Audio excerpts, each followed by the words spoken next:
Hey everyone, good morning. Welcome to the Teach Better Today morning show where the Teach Better team gets to join you live every single morning, Monday through Friday at 7 a.m. Eastern. We have a great conversation headed your way with, I would say a guest, but I have to tell you, she's been in the Teach Better family for a long stinking time. She's a contributor. She has a ton to share to support educators, and I love personally learning from her. So if you're not familiar, this is definitely going to be one of the people that you're going to be adding to your network, reaching out to, and continuing the conversation even after our show. We'll be right back.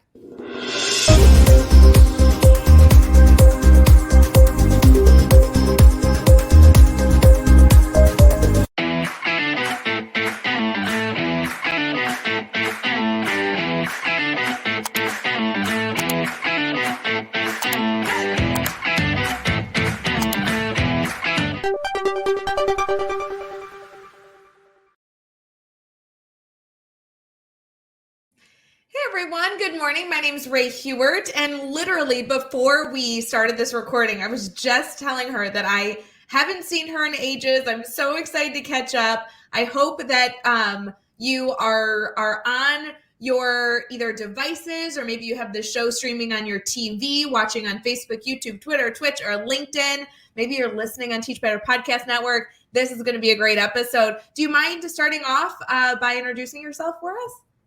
Yes, I'm Eva Mireles. I'm a reading specialist and literacy consultant. And you have been a part of contributing to teachbetter.com for some time. I'm so glad that you're here officially on the show. Yeah, I'm excited to be here. Thank you for having me. It's so fun. So tell us a little bit about yourself, maybe even beyond education. You're an educator, but you're doing so many things to support educators. Where does that come from? Why is this a space that you choose to work in? Let us get to know you a little bit better. So basically as an educator, I just kind of found myself looking to other teachers for support. I couldn't always get that support in my campuses. Of course, I had a teaching bestie because everyone really only survives in this field with a teaching bestie. But also I found myself like looking at blogs, seeking out that professional development that I knew I needed, but maybe wasn't being offered where I was at. And so during COVID, I found myself in a online conference myself and was like, oh, these people presenting, they do what I do. I could do this. And so I just kind of went for it and started with a course and then went with a podcast, mainly because, and my podcast is geared toward upper elementary teachers because those teachers, they get all the different types of kiddos, all the different types of readers. And then they also have that extra layer of having to help them pass those state assessments. It's like a pressure cooker for them, but there's not always a lot of support for them. And so I wanted to be that support. And that just kind of came from me being the person that was spending a lot of time looking for resources. And so I thought, why not just make it easy for teachers and be that resource so that they don't have to look everywhere for it. I love the one-stop shop, right? I'm here to support you. I'll give you everything I possibly can. And I vividly remember when you joined the podcast network because I was scared of your podcast because my nightmare would be teaching reading. I only had to do it once and I will never do it again. And I would need your podcast so much. I'd be the best learner in the class. I would be sitting and taking all the notes. So in my opinion, you're teaching one of the worst subjects ever. Well, luckily I don't feel that way, but it's a love for me. I didn't grow up feeling like a reader. I also have 2 dyslexics in my own family. And I just feel like, and I also, in my spare time, tutor adult learners who were kind of fell through the cracks and need that support with their reading. And so reading is a passion. It's been a gateway for me for learning how to parent, to be an educator, and just do the different things in my life. And so I really feel that it's important, and it's especially important for teachers to feel supported in that role. So that they don't, I feel like sometimes with all of our shoulds, right, especially with the changing climate in literacy, there's not always support for how to get teachers from one place to another. And if they were anything like me, they're all or nothing people, and they'll land towards the nothing if they don't feel supported. And so I feel like that's where I come in, and I try to simplify things for them, so that they can get to the part where they're doing the thing quicker. Mm-hmm. Eva, it's so funny. Every time I talk to any teacher, whether it be on the Teach Better Today morning show or just in a meeting, or maybe I'm in a school and supporting different teachers in different classrooms, when they talk about their free time, there's always air quotes. Like, it doesn't universal, doesn't matter where you live across the country, around the world. When teachers say, well, in my free time, it's always air quoted. Tell us a little about what your free time even looks like. Like, if an educator, if we're all right now this morning, maybe we have people listening who are driving to work or getting ready for their day. If I was to reflect on my free time, it's either going to be, I think it's always absurd hours. So like either early in the morning or really, really late in the evening, or sometimes it's like when you have an awkward amount of time between two things and it's like, you just use it to like take a breath, right? Yeah, so most of my free time, air quotes again, is I try to make time in the morning to work out. It's a grounding for me, just to help me get started with the day. And then also in the evenings, it's hanging out with my young adults, and watching whatever streaming thing that we're watching at the time. Right now, it's Vampire Diaries. And then I try to make time to read and just do things that I enjoy. Sometimes it's just doing like a word search while we're watching TV instead of scrolling. So just trying to be intentional with that time, because you're right, we don't have a lot of free time. And so how we use that time is important. Yeah, but I also started tutoring because I felt like I wanted to give back, and the tutoring was virtual. And so I could do it on my own time. Well, and isn't that the nice opportunity that we have now, especially with the new year, that we can kind of list out some good choices for us of things to do when we have that quote unquote free time, and have it be things that provide us with a variety, but are all healthy for us, right? So whether it's tutoring because you like to give back, but you choose to do it in a way that still works for your schedule, like virtual. It's a great, great option. I actually know a lot of teachers in our community are doing that on the side, which is a great outlet to support others. And then other things, like there's a show that you really like that makes you better after you watch an episode, or I'm a doodler. Like one of the things on my list is to watercolor, or honestly, if I could admit this without any pressure, I'm trying to learn the piano. And it's not always what I should be turning to, because either it's the wrong time of day to be playing a piano, like at 5 a.m. in the morning, terrible time, or it might be a little bit too stressful, but I actually have really enjoyed it. So I have that on my list. It gives me kind of a variety depending on how I want to use my quote unquote free time, you know? Yes. And I also like hiking, like when I make time for that. When I started off last year really good, like going on Eventbrite and looking for guided hikes and like scheduling that time, but I kind of fell off. So that's one of my goals for the new year, is to get back into trying to do a guided hike once a month, because I really do enjoy being outdoors, and that forest bathing thing that they talk about, it's real. It really does help. Where do you live that you can go hiking right now? Are you in a warm place? I am. I'm in Texas. So like our idea of cold is like 50 degrees, and we're breaking out the jackets. I would love that though. Like a hike at 40 or 50 degrees actually I think is like my ideal, right? Like, or like even 60 I could do, but 90 degrees, 100 plus degrees, I may not be a good hiker. I might whine the whole time. Yeah. Well, I am excited to keep this conversation going. I do want to go a little bit deeper into the support you're actually providing to educators, maybe some strategies educators can keep in mind as they head into their day ahead, and maybe even think about how we're going to be using our free time strategically as we head forward into our day. But we'll be right back.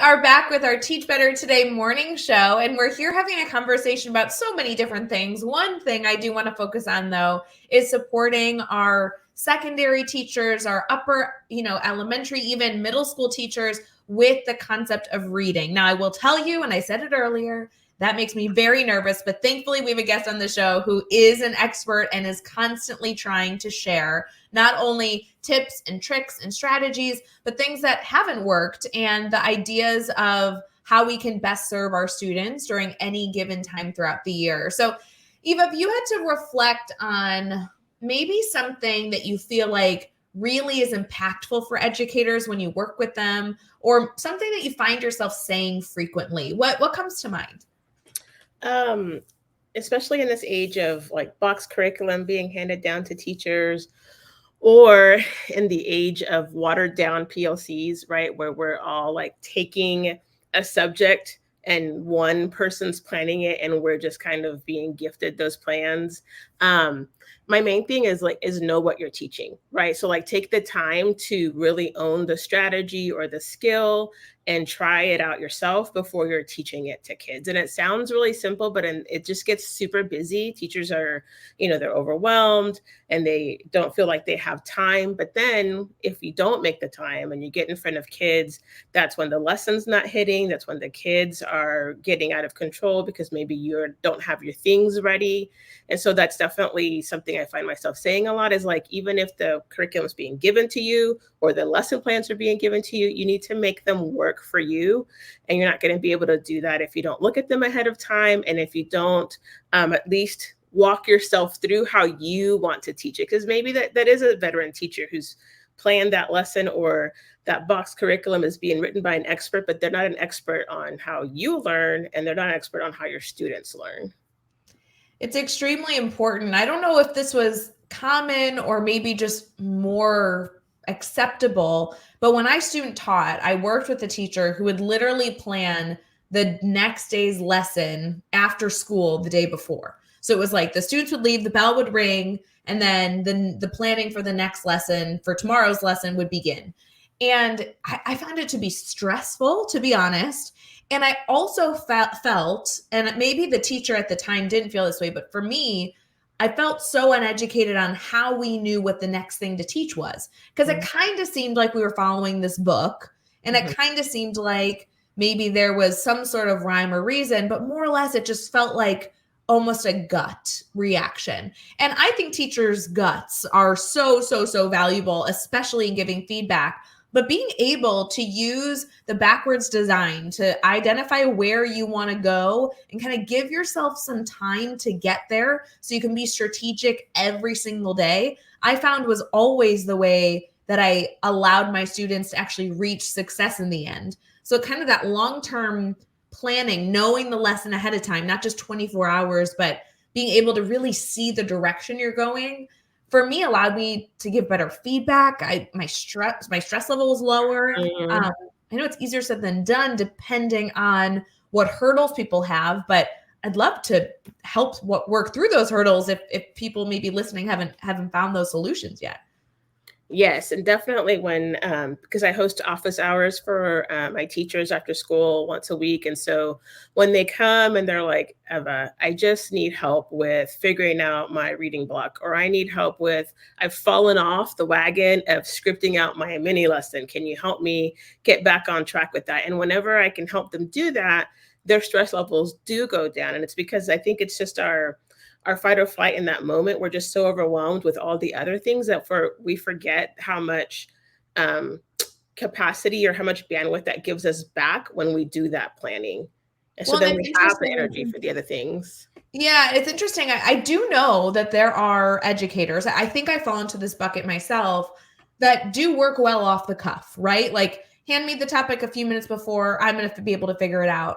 I think it's that difference between you can figure it out, but you'll be more successful if you give yourself the time beforehand to be strategic, right? No one's saying you can't do it, like you're incapable, but think about how much better prepared you'll be for your students, and hopefully that stress level again continues to subside so you can have the capacity to support other areas that every teacher has. Yes. Is there anything else that you feel, maybe another helpful strategy you feel like educators should keep in mind as they move forward throughout their day, throughout their week? Just not to be afraid to ask for help, whether that help is in your own building, right? And sometimes I've run into this. I had a literacy coach that I asked to help support me with my students. I just had come back into education after being out to have my family, and they flat out told me they couldn't help me. And so that does happen. So I want to acknowledge that, because sometimes we're quick to tell people to ask for help, but we don't acknowledge that sometimes people aren't helpful in your own building. But also, I mean, I know there's people online, relationships I've built on Instagram, and you can find me at Miss Eva Mireles on Instagram and message me and reach out to me. I've helped people that way. I help people through the podcast. That's how I got a lot of help, was reading. Back then it was blogs, right? Everybody was blogging.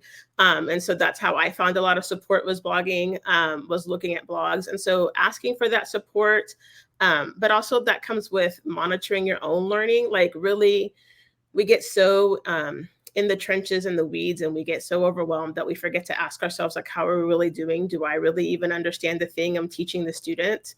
And then if you don't know, or you can't find the answer, asking for that support, because the people who you feel comfortable asking more than likely want to help you, and want to help you find the answers, and they want you to be successful.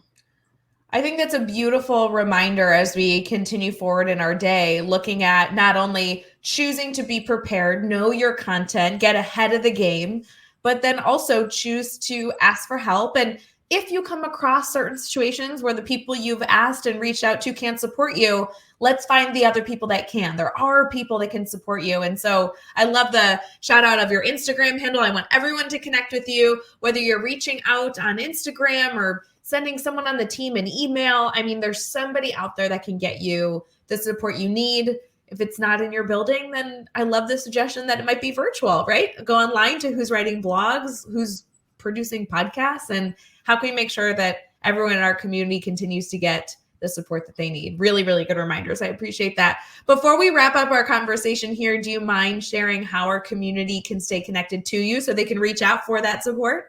Yeah, so my podcast, which is a part of the Teach Better Podcast Network, which is the Reading Teachers Playbook, I produce weekly podcast episodes. That's definitely the best way to connect with me. And there's over 70 episodes for you to listen to there. I have a website, which is www.evamireles.com. And on there, I have courses that you can get on, resources. And of course, I have my free guide on how to craft a mini lesson, which is a great place to start if you're wanting to plan. That's a great way to get support and connect with me. Ooh, so many good options. I'm sure many, many more as you continue to dig through all the resources that she just listed. Thank you so much for coming on the show and sharing your insight. And I'm so excited for our community to continue this conversation with you, either in your direct messages or via a blog.